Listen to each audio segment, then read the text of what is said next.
Estamos de regreso acá para realizar unas pruebas adicionales para comprender los principios que rigen la teoría del electromagnetismo. Algunos preguntarán por qué uso madera en lugar de metal, y es que una de las razones es más fácil hacer cambios o corregir errores en madera que en metal. Bueno, no es lo mismo corregir errores con lápiz que con lapicero, ¿verdad? Entonces también cambiarían las herramientas. De momento las herramientas que tengo disponibles son discos de corte, digamos, para madera, las hojas de sierra también circulares. Cambian, ya en metal cambia todo, cambian también el tipo de diente de las hojas y de los discos de corte. Y bueno, para un uso más prolongado sí se recomienda, ya luego de tener todas las medidas corregidas y demás detalles, cambiar a metal para hacer el marco ya de, de- de la bobina y del rotor en metal, solo que ahí sí ya se necesita una máquina de soldar, que de momento todavía no tengo. Se hicieron algunos cambios en el rotor. Bueno, el rotor en los videos anteriores vimos que tenía una bobina, de hecho es de hilo mucho más grueso que el que tengo acá en la otra. El hilo más delgado es un poco mejor para generar voltaje. Sin embargo, un hilo grueso se usa después para los inversores o cuestiones así, tipo transformadores, porque también aguantan más calor y bueno, soportan más carga de amperaje, que es lo que consumen los dispositivos que se conectan. En los días anteriores también habíamos visto que el rotor estaba muy pequeñito, era 4 centímetros, y esta parte interna era de 8 apenas, entonces queda muy alejado de la pared de la pared interna. Entonces acá con los imanes los tuve que quitar del rotor anterior y también cambiar la posición, y ahora como están un poco separados, no me cambian la polaridad. Esto me permite, esta distancia entre cada uno de ellos me mantiene la misma polaridad. Entonces ahora puedo simular, digamos, un imán grande con una polaridad, un lado norte y el otro lado sur. Me quedan acá dos espacios de por medio, digamos, entre ambos, pero todas están hechas a una distancia más o menos de 30 grados, que son 360 entre 12 ranuras. Y este es mucho más, el diámetro es mucho mayor que el anterior. Es un diámetro más o menos de 4 pulgadas y media, más o menos es lo que tiene el diámetro interno de ya la bobina. Con esta sí tiene un núcleo ya metálico. Entonces lo que sigue será ya o montar el rotor montar el eje. Lo más complicado para mí acá, y es uno de los errores que tengo que corregir casi siempre, es tanto la distancia que queda, digamos, entre el rotor y la pared interna del núcleo para que no haya fricción, pero la parte más complicadilla es centrarlo bien, colocar, colocar los roles.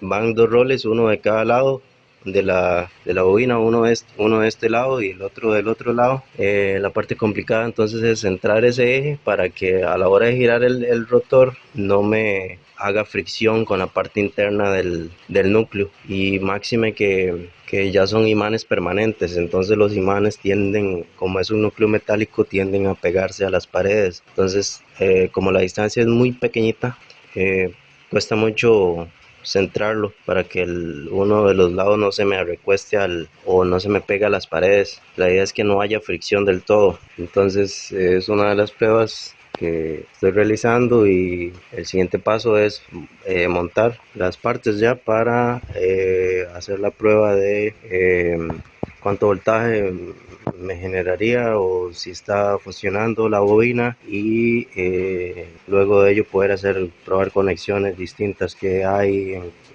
ya sean delta o en estrella, o otras conexiones que bueno, y creo que las mejoraré o las aprenderé mejor en el curso de electrotecnia, que es el que sigue. Ahorita digamos que estoy con la parte mecánica del generador. Bueno, estamos listos ya para probar el funcionamiento de la bobina con revoluciones de un taladro.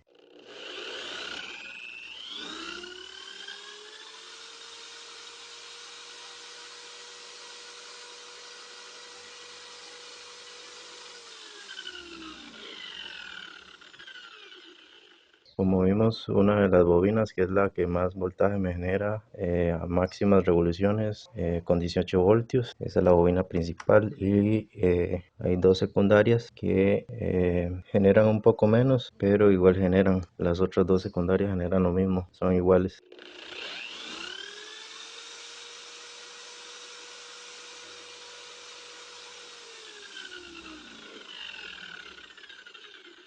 Es una bobina trifásica.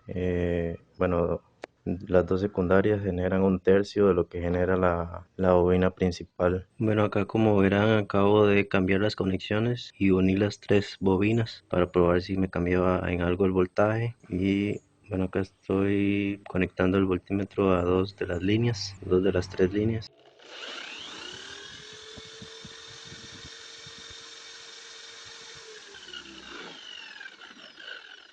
Probar otra de las líneas.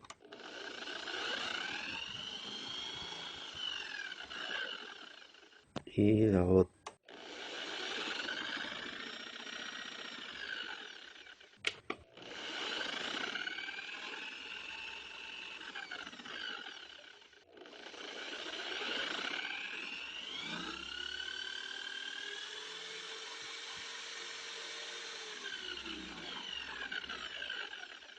Bueno, acá lo que observé es que sí, igual una de las que menos entrega son 6 voltios, pero creo que con esto ya queda más que probada que sí funciona, aunque sea un rotor provisional de imanes permanentes. Yo creo que con la primera prueba de 18 voltios sería más que suficiente para un inversor. Los inversores que de 12 voltios por lo general que convierten los 12 a 110 voltios. Bueno, en este caso es porque estamos simulando las revoluciones completas con el taladro como si fueran las mismas revoluciones que le daría un motor de combustión, que sería lo más sencillo porque simplemente se conecta el eje del rotor al eje del motor y ya quedaría con las mismas revoluciones que le imprima el motor. Sin embargo, un motor de 15 litros más o menos puede rendir unas 8 horas y pues no sería rentable porque básicamente lo que estaría consumiendo de combustible en un día es lo que estaría pagando por la tarifa eléctrica en un mes, entonces por eso no es la idea. Y ya sabemos que pues free energy o energía libre es casi que imposible porque el movimiento perpetuo pues es imposible de lograr. Sin embargo, para eliminar el motor de combustión pareciera que bueno, las dos únicas alternativas de momento sería agua o viento. Sin embargo, ambas tienen sus ventajas y desventajas. El agua tiene la ventaja de que mantiene la velocidad constante, aunque en ambos casos la velocidad va a ser menor, por ende el voltaje va a ser menor, entonces es fijo que necesitaríamos un inversor para subirlo y regularla a 110 voltios, porque va a ser menos la velocidad, solo que la ventaja es esa, que si el agua sí mantendría la velocidad constante.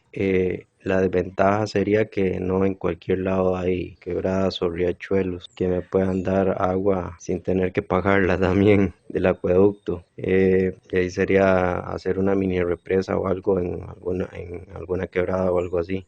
Pero sabemos que en la ciudad esa sería la desventaja porque no todo el mundo tiene cerca una fuente de agua. La ventaja del viento sería esa, que se podría colocar en cualquier lugar, ciudad, en cualquier parte, sin depender del agua. Solo que la parte mecánica creo que se volvería un poquito más complicada, más compleja, también porque ya presentaría la desventaja de que no mantendría la velocidad constante. A veces hay viento, a veces no. Entonces esas serían como ventajas y desventajas de ambas alternativas para poder poner a funcionar un generador de ese tipo, que de fijo en ambos casos necesitaría siempre un inversor, pero creo que lo siguiente sería cambiar el rotor porque este no es un rotor,